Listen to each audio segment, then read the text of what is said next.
Alors bonjour tout le monde, aujourd'hui dans votre émission Repère, nous avons la joie de recevoir un jeune samaritain de 34 ans, Jérémy Becquette, qui va nous parler de son entreprise, de son parcours et nous dire un peu plus sur JB Voyage.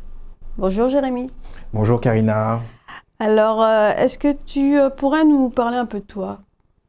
Avec grand plaisir. Je suis né en Martinique. J'ai passé mon baccalauréat au lycée Nord-Atlantique de Sainte-Marie. À l'issue du bac, j'ai voulu faire des études de droit à l'université. Mais à cette période-là, en Martinique, il y avait une grosse grève. Donc j'ai décidé de partir sur la métropole. Donc arrivé sur la métropole, surprise, les délais pour pouvoir s'inscrire à l'université étaient terminés. Donc j'ai dû travailler. J'ai travaillé à l'Opéra de Paris.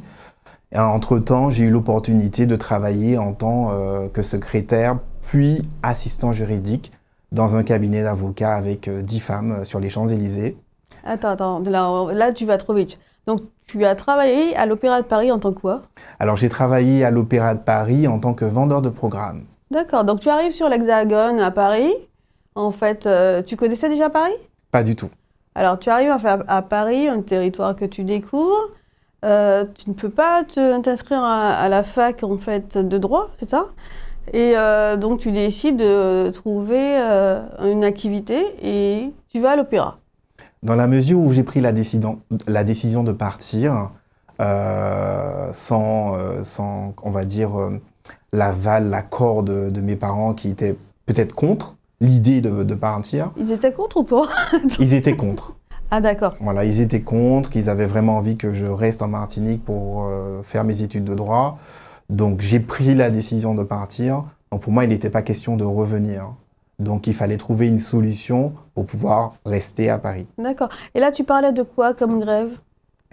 Alors je ne me rappelle plus exactement, mais je sais que c'était très long. C'était en quelle année ça? C'était vers les années 2009 de mémoire. Ah d'accord, la grosse grève, effectivement. Donc oui, Voilà. qui était... Qui a duré... Alors là, me dire que tu ne te rappelles plus, c'est quand même celle qui a marqué la décennie quand même. Exactement. Ouais. Donc en fait, tes parents, finalement, malgré eux, te laissent partir, tu pars. Donc tu trouves un petit boulot à l'opéra. Exactement. Pendant combien de temps?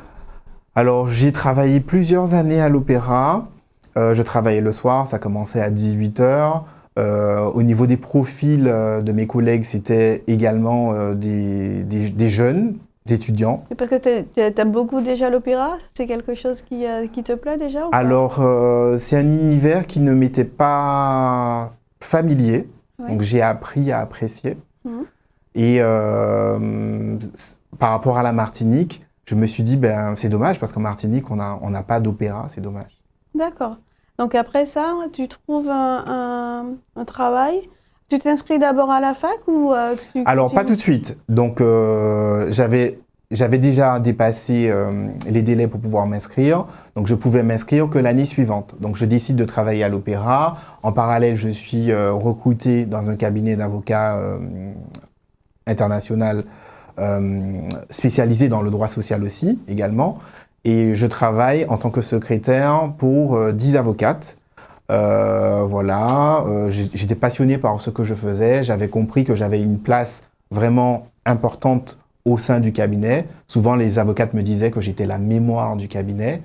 Et au bout de quelques mois, les avocates commencent à me dire qu'elles pensent que mon rôle...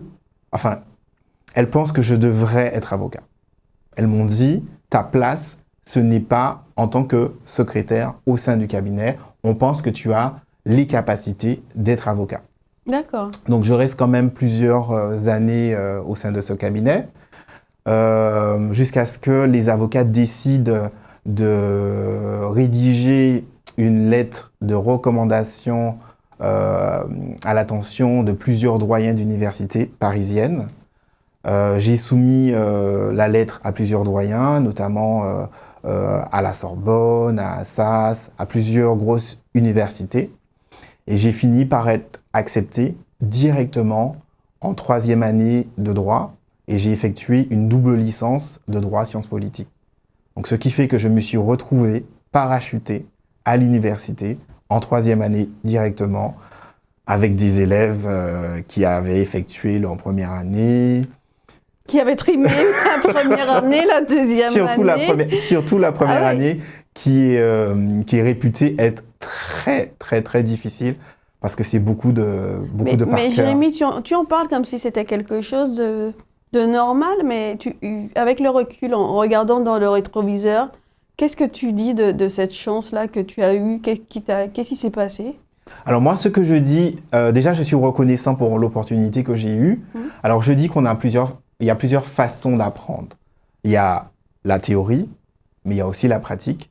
Et c'est dommage que le système d'aujourd'hui incite plutôt les jeunes à passer par la théorie, alors que ce n'est pas forcément le moyen le plus adapté. Chaque personne a une méthode qui lui est propre. Et moi, je pense que la pratique m'a bien servi. Mais qu'est-ce qu'elles ont perçu en toi? Qu'est-ce qui faisait la différence pour qu'elles puissent en fait te faire des lettres de recommandation dans des grandes universités et te pousser à aller loin? Qu'est-ce qu'elles ont en fait décelé chez toi?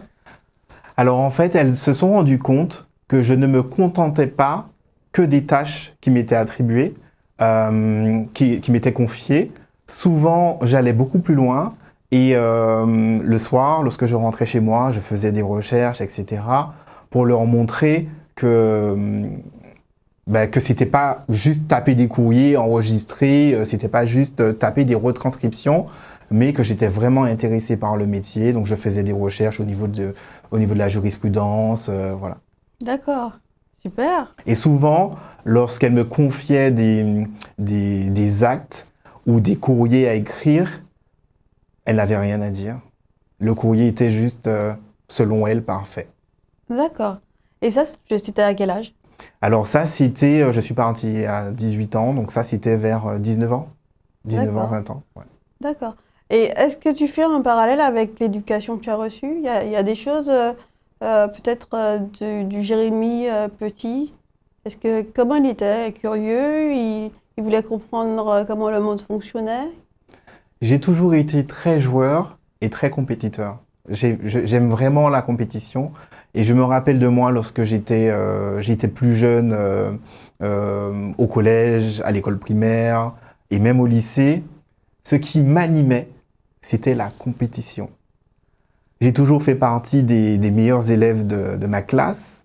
Et lorsque j'avais des 20 sur 20, parce que ça arrivait assez souvent, tout l'établissement était au courant. C'est-à-dire? Je défilais avec mes copies, voilà, tout l'établissement était au courant que j'avais eu des 20 sur 20. Et, voilà. D'accord. Et tes parents? Mes parents aussi étaient plutôt fiers, mais sans plus. D'accord. Mais c'est-à-dire que donc, depuis petit, tu as été un challenger, tu as voulu être le meilleur, mais d'où ça te vient, ça? Tu es fils unique, c'est quoi ton schéma familial? Alors, je suis le cadet d'une fratrie de 3 garçons. Ouais. J'ai toujours pensé qu'en étant le cadet, je suis peut-être celui qui est le plus mature. Voilà. D'accord. Donc, cadet au niveau de l'âge, mais plus grand au niveau spirituel. D'accord. Donc, dès petit, tu avais déjà une personnalité. C'est ça, j'avais déjà un positionnement. Atypique. C'est ça, j'avais déjà un positionnement en décalage avec mon âge. Voilà. Et quand les autres jouaient aux petites voitures, tu jouais aux petites voitures ou tu essayais de lire Qu'est-ce que tu faisais? Je jouais comme tout le monde. C'est peut-être plus tard que j'ai été très attiré par la politique au début. Et mes parents me disaient « Ah oui, mais la politique, c'est assez particulier. On n'aimerait pas que tu fasses de la politique. » Donc je leur ai dit « Bon, j'ai trouvé un compromis. Je ne vais pas faire de politique tout de suite. Je vais m'orienter vers le droit. Et pourquoi pas après embrasser une carrière dans la politique. » D'accord. Et qu'est-ce qui t'attirait en politique? Alors j'aimais beaucoup le fait que les politiciens aient beaucoup de facilité pour pouvoir, des facilités orales, et c'est ce qui m'attirait en fait. À l'oratoire, donc voilà. D'accord. Mais le charisme, voilà, toutes ces qualités. J'étais attiré par ses qualités. D'accord. Ses qualités oratoires. Donc, tu voulais être quelqu'un qui compte. C'est ça. On peut dire ça comme ça. On peut dire ça comme ça. D'accord. Donc là, tu as 34 ans. Tu te laisses combien de temps pour être quelqu'un qui... Alors, j'ai 34 ans aujourd'hui, mais dès l'âge de, on va dire, 22 ans, non, pas 22 ans, plutôt vers l'âge de 25 ans, comme ça, j'estime que j'ai déjà accompli ce que je devais accomplir. Voilà. Et maintenant, au jour d'aujourd'hui, je travaille pour pouvoir réaliser les rêves des autres, parce que je considère que j'ai déjà réalisé mes propres rêves. D'accord, donc on va faire encore un retour en arrière. Tes parents, ils font quoi comme, Alors, plus jeune, mon père travaillait à la mairie municipale de ma ville. D'accord. Et ma mère, elle est auxiliaire de vie. D'accord. Voilà. D'accord. Et donc, on revient sur 2022, c'est ça? Non, pas 2022. Tu as accepté en 3e année de droit. C'est ça. Donc, tu finis le droit, tu continues à travailler dans le cabinet d'avocat? Lorsque j'ai terminé mes études de droit, je ne travaillais plus en cabinet d'avocat, mais par contre, je continuais à travailler à l'Opéra de Paris. Voilà. Donc, je travaillais le soir et je faisais partie des rares étudiants à avoir une dérogation pour ne pas assister aux cours magistraux. Voilà. Parce que j'étais dans une fac privée qui était assez chère. Et dans la fac privée, les cours magistraux étaient obligatoires, contrairement aux facs publiques. Voilà. Donc, compte tenu du fait que j'avais besoin de travailler pour pouvoir payer mes études, la doyenne de l'université de l'époque m'avait accordé une dérogation pour pouvoir ne pas assister aux cours magistraux qui étaient tout le matin alors que je rentrais tard le soir. Non mais Jérémy, tu fais comme si en fait c'est quelque chose de complètement normal. En fait, quand tu racontes les choses, tu te dis bah oui, c'est comme ça, c'est facile. Il y a eu combien de dérogations de ce style octroyées par la doyenne? Je crois que j'ai été le seul. Bah justement, c'est pour ça la question que je te pose. Qu'est-ce qu'il y a en fait, quels sont les arguments qui ont permis de dire à la doyenne qu'elle peut t'octroyer cette dérogation, sachant que les cours magistraux sont importants?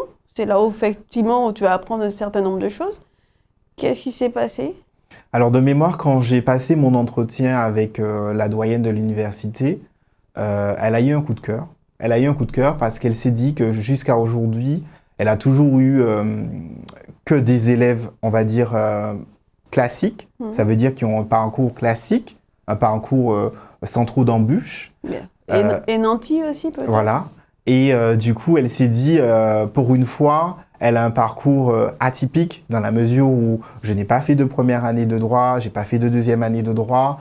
Elle s'est dit, mais néanmoins, j'ai travaillé en cabinet d'avocat durant plusieurs années, que les avocates ont été très satisfaites de mon travail au point de me recommander aux doyens des universités parisiennes. Elle s'est dit, si on a voulu me donner cette chance-là, il faudrait que je fasse partie de son université pour pouvoir partager aussi mon expérience pratique avec des élèves qui connaissent que la théorie. Voilà. Et comment ça a été l'accueil? Parce que c'est vrai qu'on n'en a pas parlé. L'accueil du petit Martiniquais, en fait, finalement, qui a des dérogations et qui arrive dans une université où je suppose que effectivement tout le monde se connaît parce qu'ils ont suivi le même cursus, ils sont peut-être du même arrondissement parisien. Et comment se passe l'intégration pour toi? Figurez-vous que ça me fait un peu sourire parce que le jour de la pré-rentrée, on était invité par les professeurs référents parce qu'il y avait plusieurs spécialités. Ouais. Donc, de mémoire, il y avait la spécialité droit international, droit anglais et droit sciences politiques. Et chaque professeur référent de ces spécialités était présent à la pré-rentrée pour pouvoir présenter leur filière. Une fois qu'ils ont présenté leur filière, ils nous ont dit qu'on ne peut pas choisir là où on veut aller. Donc, moi, je me suis levé. C'était le premier jour. Hein. Je me suis levé en leur demandant, mais qu'est-ce qu'on fait là si finalement, on ne peut pas choisir notre spécialité?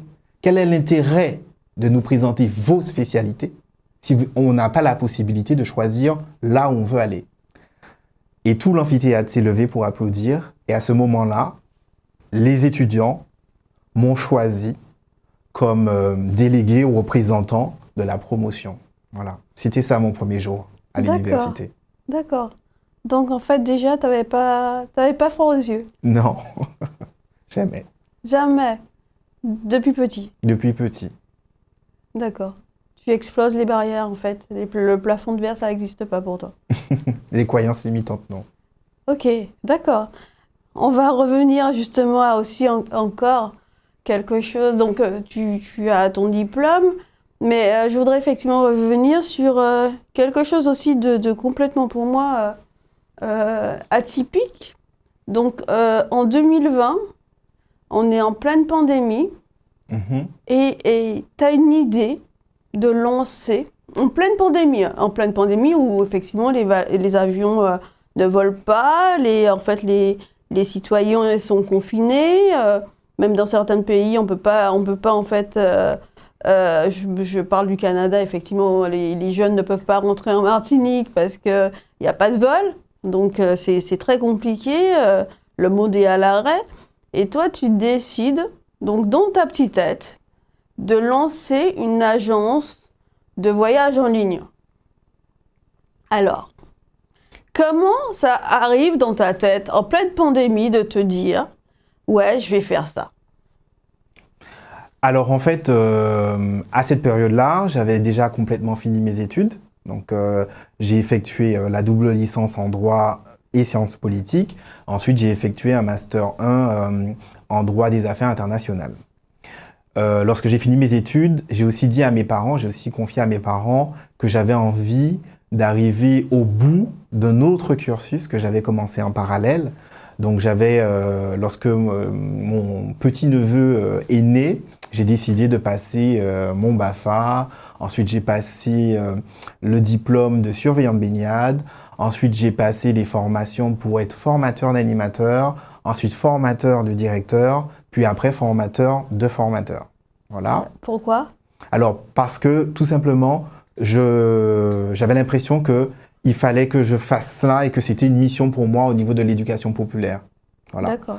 Et j'ai aussi dit à mes parents que même si le métier d'avocat est un métier plutôt, on va dire, élitiste ou prestigieux, j'ai dit à mes parents que je ne ferais aucune différence et que pour moi, un animateur ou un avocat, les deux ont une importance et les deux ont une mission importante à jouer au sein de la société. Et j'ai agréablement été surpris par mes parents qui ont émis aucun jugement par rapport à cela. Donc, ils m'ont laissé terminer tous mes cursus, voilà, que ce soit au niveau de l'animation, au niveau de l'éducation populaire et que ce soit au niveau du droit. Voilà. Ensuite, lorsque j'ai fini mes études, il y a eu aussi la pandémie. Donc, il y a eu le Covid-19 en 2020, de mémoire. Et là, j'entends que tous les avions sont cloués au sol, que toutes les frontières sont fermées, etc. Et qu'il y a beaucoup d'agences de voyage qui mettent la clé sous la porte. À ce moment-là, j'étais confiné. Et je me disais, mais si les agences de voyage mettent la clé sous la porte, il faudra bien qu'il y ait de nouvelles agences de voyage, mais plutôt des agences de voyage 2.0. Donc, je commence à travailler dans ma chambre, à préparer le projet. À ce moment-là, tu es à Paris? J'étais à Paris, oui. D'accord. Donc, je commence à me pencher dessus. Je commence à étudier le marché du voyage pour savoir qu'est-ce que je peux proposer de plus pour me démarquer. Et j'ai eu l'idée de créer une agence de voyage 2.0 et je n'ai pas voulu faire de business plan parce que j'étais convaincu du business model. D'accord. Pourquoi j'étais convaincu? Tout simplement parce que c'était une stratégie que j'avais déjà moi-même expérimentée. Mais justement, en fait, là, tu proposes, en fait, tu conçois une agence de voyage, mais qui n'est pas non plus une agence lambda, puisque tu proposes finalement de la conciergerie, en fait, tu proposes quelque chose de A à Z, C'est ça. c'est-à-dire avec des projets, des activités, des gens qui veulent réaliser leur rêve d'aller dans un pays, avec voilà, ils prennent le billet, ils voient avec toi en fait ce qu'ils souhaitent et ils ont leur voyage de rêve. Alors, au niveau de l'agence de voyage, effectivement, on est vraiment spécialisé dans la création de projets de voyage sur mesure. Ça veut dire que si les clients font appel à nous pour pouvoir acheter ce qu'on appelle un package, ce n'est pas possible. Pour tout ce qui est package, il faut s'orienter vers des agences de voyage plus traditionnelles. Nous, on ne fait que du sur mesure. Parfois, les clients me disent « Oui, mais si à la fin, ce que vous nous proposez, ça ne nous plaît pas. » Mais je leur dis « Mais ce n'est pas possible. On ne peut pas vous proposer quelque chose qui ne vous plaît pas dans la mesure où on fait avec vous. » C'est pour ça que tu parles en fait de concept de coaching de voyage. Exactement. Ça prend combien de temps à peu près? Il y a quelqu'un qui t'appelle, en fait, ou qui t'envoie au WhatsApp. Ça prend combien de temps? Quand on sait exactement ce qu'on veut, ça va très vite. Donc, il suffit que la personne m'appelle en me disant oui, que j'ai un projet de voyage pour aller en Australie. À ce moment-là, je demande à la personne si elle sait à quelle période, combien de temps, si elle part seule, quel type d'activités vont l'intéresser, quel type d'hébergement vont l'intéresser aussi, etc., etc. Donc, tu vises toujours l'excellence. C'est quelque chose j'espère. C'est un leitmotiv pour toi. Et de faire là, c'est vraiment rendre les gens heureux. C'est mon souhait, oui. D'accord. Donc, il y a ce concept-là. Il y a ce concept-là. En 2020, fin 2020, je décide de venir en vacances en Martinique. Ça faisait plusieurs années que je n'étais pas rentré. Voilà. Pourquoi? Parce que à chaque petite vacances, j'étais en formation. J'avais toujours quelque chose à faire. Et là, je me dis, bon, c'est l'occasion de rentrer au pays, de me ressourcer, de lever un peu le pied. Et le Covid a duré plus longtemps en Martinique. Ça a duré à peu près 3 ans en Martinique. Et je décide, au moment de décider de repartir, j'ai eu une opportunité de travail. Et en même temps, je me dis, pourquoi pas adapter JB Voyage au marché local. Et je me rends compte qu'au niveau de la population locale, ce qui les intéresse le plus, c'est le service de conciergerie, le fait de proposer des hébergements en location saisonnière. Donc ça peut aller de la chambre chez l'habitant, au bungalow avec jacuzzi ou avec piscine, à la villa de standing. D'accord. Et ton public là, actuellement, c'est dans quelle région? Alors, dans la mesure où nous sommes présents que sur les plateformes internationales, donc mon public est vraiment international. C'est qu'il y avait quoi, 10 réseaux sociaux, c'est ça? Alors, nous sommes présents effectivement sur 10 réseaux sociaux. Au niveau de la visibilité, on a la possibilité de toucher tous les publics. Nous sommes présents sur Snapchat, sur Pinterest, sur Instagram, sur Facebook, sur Twitter, sur Threads, sur LinkedIn. Nous sommes vraiment présents partout. Et quel est le projet en fait que tu as conçu le plus fou? Le projet le plus fou que j'ai construit? Oui. Alors, il n'y a pas si longtemps que ça, j'ai une cliente de New York qui m'a contacté en me disant qu'elle souhaiterait faire appel à moi pour un projet de voyage. Et j'ai trouvé ça tellement énorme que je ne l'ai pas cru. Je ne l'ai pas cru. Et au début, je lui ai dit oui, je vous recommande de vous rapprocher d'une agence de voyage traditionnelle parce que je ne pensais pas que JB Voyage était présent à New York. Aussi une visibilité là-bas. Exactement. Donc elle m'a expliqué que lorsqu'elle a tapé agent de voyage Martinique, la première entreprise qui a apparu sur Google, c'était JB Voyage. Voilà. Donc, en allant jeter un œil sur mon profil LinkedIn, elle a eu envie de faire appel à moi pour son projet de voyage, parce que son père est magistrat, il est juge à New York, Et elle a apprécié de voir que j'ai 2 casquettes. D'accord. Voilà. D'accord. Et ça lui a plu. D'accord, super. Et tu as des demandes en fait qui des fois t'interpellent ou t'interrogent? Oui, beaucoup. Récemment, j'ai eu une autre demande d'un Coréen de la Corée du Sud pour un séjour en Martinique. Donc, il est venu en Martinique. Il a beaucoup apprécié son séjour. Et dernièrement, il m'a appelé pour me demander est-ce que s'il va en Guadeloupe, ça prolonge son visa pour pouvoir rester plus de 90 jours. D'accord. Donc ça m'a plu et ça m'a fait sourire. Et je lui ai confirmé que non et qu'il ne va pas pouvoir rester plus de 90 jours en Martinique. D'accord. Donc ça veut dire que tu as quand même créé un réseau d'entreprises avec lesquelles tu fonctionnes et ça se passe bien. Oui, je croise les doigts. Après, mon plus grand regret quand même, c'est de ne pas réussir à toucher davantage la population locale.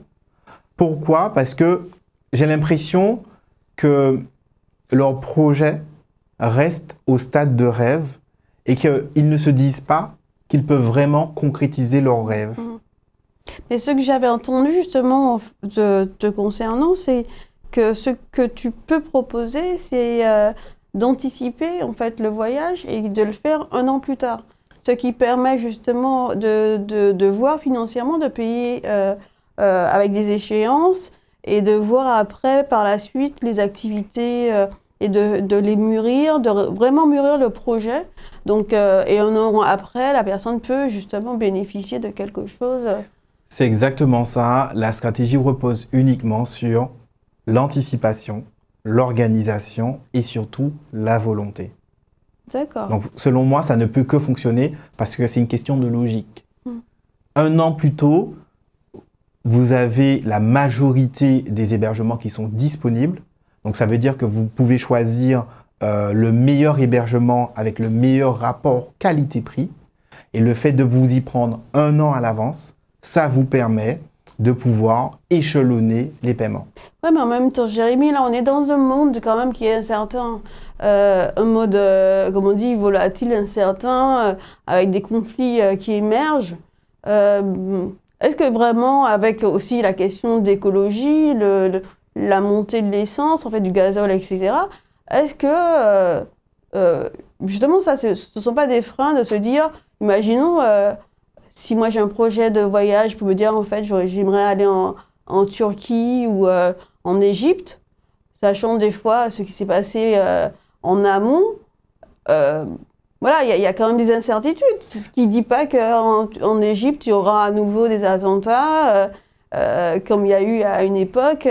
C'est justement l'intérêt de faire appel à JB Voyage parce que le fait que j'ai une casquette de jury spécialisé en droit international, j'ai étudié la géopolitique. Donc, si mes clients souhaitent aller dans des territoires à risque, je serai en mesure de leur dire que ce n'est pas le moment d'aller dans telle partie du monde. Voilà. D'accord. Et au niveau des garanties, le fait que JB Voyage passe que par des plateformes internationales, il y a beaucoup de garanties au niveau des assurances.